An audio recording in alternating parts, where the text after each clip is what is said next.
বিদায়ী অর্থবছরে লক্ষ্যের চেয়ে ২৭,০০০ কোটি টাকা বেশি ঋণ নিয়েছে সরকার। বেসরকারি খাতে বিনিয়োগ থমকে যাওয়ার শঙ্কা ব্যবসায়ীদের, ব্যাহত হবে কর্মসংস্থান বলছেন অর্থনীতিবিদরা।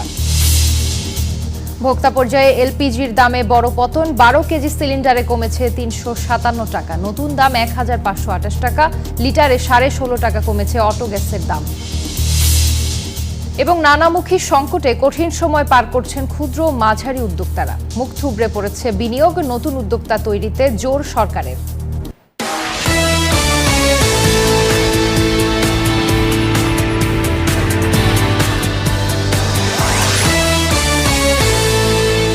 আমন্ত্রণ ব্যবসা বাণিজ্য আর অর্থনীতির সবশেষ খবর নিয়ে নিউজ 24 এর নিয়মিত আয়োজন পূবালী ব্যাংক পিএলসি বিজনেস টাইমে আপনাদের সাথে আছি আমি জান্নাতুল ফেরদৌস রুবা। দেখছিলেন সংবাদ শিরোনাম, এবার জানাবো বিস্তারিত। গত অর্থবছরে ব্যাংক ব্যবস্থা থেকে লক্ষ্যমাত্রার চেয়ে প্রায় ২৭,০০০ কোটি টাকা বেশি ব্যাংক ঋণ নিয়েছে সরকার। বাংলাদেশ ব্যাংক বলছে, নির্বাচনী ইশতেহার বাস্তবায়নের কারণে ঋণ প্রবণতা বেড়েছে। নতুন মুদ্রানীতিতে সরকারি খাতের ঋণ প্রবৃদ্ধি ২১.৮% করায় ক্ষোভ জানিয়েছেন ব্যবসায়ীরা। আর অর্থনীতিবিদরা বলছেন, এর ফলে বেসরকারি খাতের বিনিয়োগ থমকে যাবে এবং কর্মসংস্থান সৃষ্টির লক্ষ্য ব্যাহত হবে। রাজস্ব আদায়ে বড় ঘাটতির কারণে কোনোভাবেই গতি ফিরছে না বাজেট বাস্তবায়নে। ফলে খরচ মেটাতে গিয়ে প্রতি বছরই ব্যাংক খাতের উপর সরকারের নির্ভরতা বাড়ছে লাগামহীনভাবে। গেল ২০২৫-২৬ অর্থবছরেও ব্যাংক ব্যবস্থা থেকে সরকারের ঋণ নেওয়ার লক্ষ্যমাত্রা ছিল ১,০৪,০০০ কোটি টাকা। কিন্তু বছর শেষে সেই লক্ষ্যমাত্রা ছাড়িয়ে সরকার ঋণ নিয়েছে ১,৩১,০০০ কোটি টাকা, যার লক্ষ্যমাত্রার চেয়ে প্রায় ২৭,০০০ কোটি টাকা বেশি। প্রতিবারই বাজেট ঘোষণার সময় ব্যাংক ঋণ কমানোর প্রতিশ্রুতি দেয়া হলেও বছর শেষে কেন লক্ষ্যমাত্রার চেয়ে বেশি ঋণ নিচ্ছে সরকার তা নিয়ে থেকে যায় প্রশ্ন। কেন্দ্রীয় ব্যাংক বলছে, নতুন সরকারের নির্বাচনী ইশতেহার এবং কর্মসংস্থান সৃষ্টির নানা উদ্যোগ বাস্তবায়নে ব্যাংক ব্যবস্থা থেকে বাধ্য হয়ে বেশি ঋণ নিচ্ছে সরকার। নতুন সরকার তাদেরকে বিভিন্ন নির্বাচনী কমিটমেন্ট পালনের জন্য অনেক প্রকল্প গ্রহণ করতে হয়েছে এবং বড় প্রকল্প গ্রহণ করতে হলে আয় ব্যয়ের যে মিসম্যাচ হয় সে কারণে ঘাটতি বেড়ে যায় এবং ঘাটতির কারণে ব্যাংক হলো অন্যতম একটা উৎস। অর্থনীতিবিদরা বলছেন, নতুন অর্থ বছরেও সরকারের এই লক্ষ্যমাত্রার চেয়ে বেশি ঋণ নেওয়ার প্রবণতা বজায় থাকলে বেসরকারি খাতে বিনিয়োগ থমকে যাবে। ফলে সরকারের নির্বাচনী ইশতেহারে ঘোষিত কর্মসংস্থান সৃষ্টির লক্ষ্য বাস্তবায়ন কঠিন হবে। আগামী দিনগুলোতে যদি এই সরকারকে বেশি এই ব্যাংকের উপরে নির্ভরশীলতা না কমাতে পারে, তাহলে যেটা হবে যে বেসরকারির উপর একটা বিরূপ প্রভাব পড়বে। টাকা ছাপিয়ে বা বাণিজ্যিক ব্যাংক থেকে ঢালাও ঋণ না নিয়ে সরকারকে বৈদেশিক ঋণের বিকল্প উৎস খোঁজার পরামর্শ দিয়েছেন এই অর্থনীতিবিদ। অন্য উৎস থেকে বিশেষ করে রাজস্ব আদায়টা বাড়িয়ে। আবি আব্দুল্লাহ, নিউজ 24, ঢাকা। ভোক্তা পর্যায়ে বেসরকারি খাতের তরলীকৃত পেট্রোলিয়াম গ্যাস এলপিজির দাম কমেছে। বাজারে সবচেয়ে বেশি ব্যবহৃত ১২ কেজি এলপিজি সিলিন্ডারের দাম ৩৫৭ টাকা কমে নতুন দাম নির্ধারণ হয়েছে ১,৫২৮ টাকা।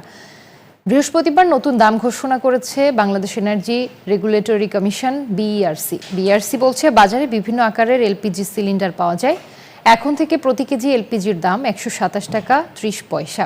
এই হিসাবে বিভিন্ন আকারের এলপিজি সিলিন্ডারের দাম নির্ধারিত হবে, যা আগে ছিল ১৫৭ টাকা ৬ পয়সা। অন্যদিকে গাড়িতে ব্যবহৃত এলপিজি অটো গ্যাসের দাম প্রতি লিটার ৭০ টাকা ৪০ পয়সা নির্ধারণ করা হয়েছে। এর আগে দাম ছিল ৮৬ টাকা ৯৩ পয়সা।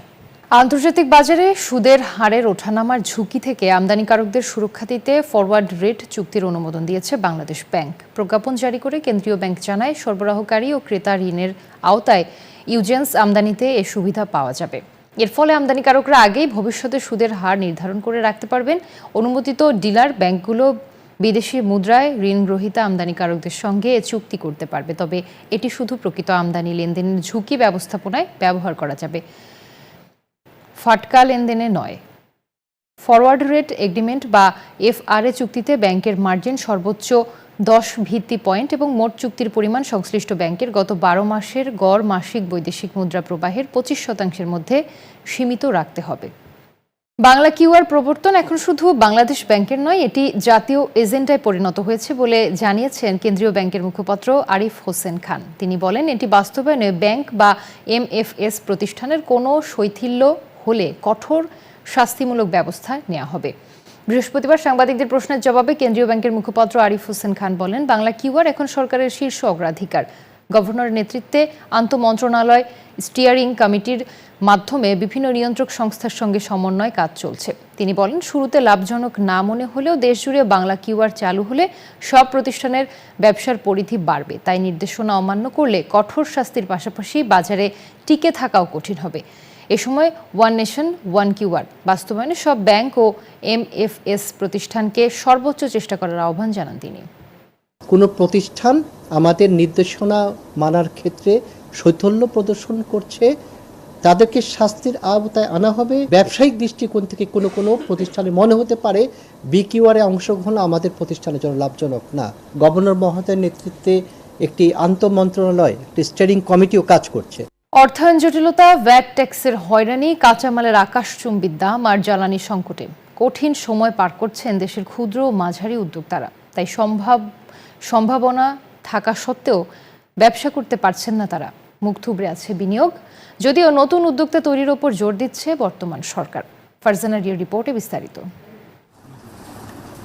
দীর্ঘ 17 বছর ধরে মিরপুরে পাটের বহুমুখী পণ্য তৈরি ও বিপণনের ব্যবসা করছেন উদ্যোক্তা সাইমন। শুরুর দিকে ব্যবসার পরিধি ভালো থাকলেও বিগত 5 বছর ধরে প্রতিনিয়ত নিজের কারখানার আকার ছোট করতে বাধ্য হচ্ছেন তিনি।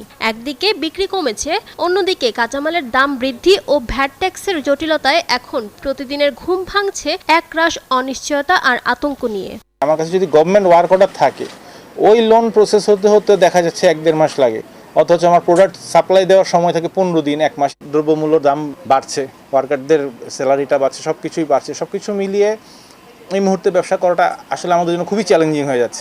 উদ্যোক্তা সাইমনের এই লড়াইয়ের গল্প কোনো বিচ্ছিন্ন ঘটনা নয়। রাজধানীর অলিগলিতে গড়ে ওঠা হাজারো দেশীয় উৎপাদনমুখী ব্র্যান্ড এখন একই ধরনের সংকটের মুখোমুখি। বিক্রি কমলেও প্রতি মাসেই বাড়ছে ব্যবসা পরিচালনার খরচ।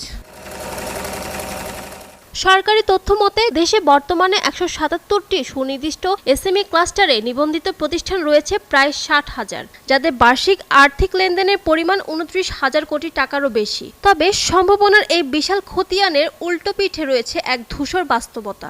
দেশের মোট শিল্প প্রতিষ্ঠানের 90%-এরও বেশি এই খাতের দখলে থাকলেও এর প্রায় 65% প্রতিষ্ঠানই আজও কোনো প্রাতিষ্ঠানিক বা আইনি সুযোগ সুবিধার আওতায় আসতে পারেনি।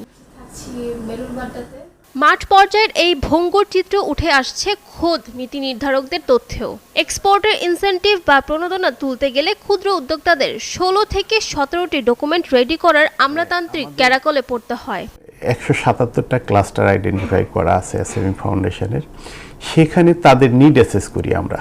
হ্যাঁ, এটা তো একটা গ্রুপ অফ এসএমই বলা চলে। সেখান থেকে আমরা তাদের নিড অ্যাসেস করি যে আসলে তাদের ব্যবসা পরিচালনার জন্য তাদের সাপোর্ট কি দরকার। এসএমই ফাউন্ডেশন বলছে 1,17 লাখ সিএমএসএমই ইউনিটের জন্য একক ছাতার নিচে ওয়ান স্টপ সার্ভিস চালুর পাশাপাশি কাস্টমস ও ট্যাক্স ব্যবস্থার হয়রানি বন্ধ করা এখন সময়ের বড় দাবি। একই সাথে ক্ষুদ্র খাতকে বাঁচাতে বিশেষ সরকারি ভর্তুকিতে জ্বালানি সরবরাহের তাগিদ তাদের। যারা নীতি নির্ধারণী মহল তাদেরকে এটা বিবেচনা করে আসলে এটা ওয়ান স্টপ সার্ভিস দরকার, একেবারে এক জায়গা থেকে যাতে সকল সুযোগগুলো পেতে পারে উদ্যোক্তাদের, সেই ধরনের ব্যবস্থা নেওয়া দরকার। সংশ্লিষ্টদের মতে ক্ষুদ্র ও মাঝারি উদ্যোক্তাদের জন্য যদি কর ব্যবস্থার সরলীকরণ, কাস্টমসের হয়রানি বন্ধ এবং সহজ শর্তে ঋণ ও নিরবচ্ছিন্ন জ্বালানি নিশ্চিত করা না যায়, তবে দেশের অভ্যন্তরীণ উৎপাদন ও কর্মসংস্থান মারাত্মক ঝুঁকির মুখে পড়বে। এই খাতের অর্থনৈতিক সুরক্ষা নিশ্চিত করাই এখন সামষ্টিক অর্থনীতিকে সচল রাখার একমাত্র উপায়। ফারজানা রিয়া, নিউজ 24, ঢাকা। 2006 সালে গঠিত ভিসা নীতি সহজ করতে কাজ করছে সরকার, জানিয়েছেন মন্ত্রিপরিষদ সচিব নাসিমুল গনি। সচিবালয়ে প্রধানমন্ত্রীর সভাপতিত্বে মন্ত্রিসভার বৈঠক শেষে সংবাদ সম্মেলনে কথা জানান তিনি। বলেন, মন্ত্রিসভায় ভিসা পলিসি 2026-এর খসড়া উপস্থাপন করা হয়েছে।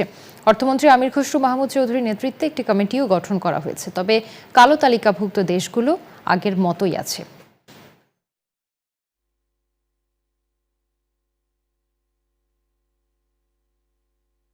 2006-এর পরে এই 26-20 বছর পরে আবার একটা ভিসা পলিসি প্রণয়ন করা হয়েছে। এটাতে বিদেশিদের বাংলাদেশে আগমন ও প্রস্থানকে সহজ ও সুশৃঙ্খল করা, বিদেশি বিনিয়োগ, ব্যবসা ও দক্ষ মানব সম্পদ আকৃষ্ট করা এবং আধুনিক এবং সেবামুখী অভিবাসন কাঠামো গড়ে তোলার উদ্দেশ্যে 2006 সালে জারিকৃত ভিসা নীতিমালা সংশোধন করে ভিসা পলিসি 2026-এর খসড়া পরিমার্জনের জন্য মাননীয় অর্থমন্ত্রীর সভাপতিত্বে একটি মন্ত্রিসভা কমিটি গঠন করা হয়েছে। আর এই ছিল পূবালী ব্যাংক পিএলসি বিজনেস টাইমের এখনকার আয়োজন। এতক্ষণ সাথে থাকার জন্য ধন্যবাদ।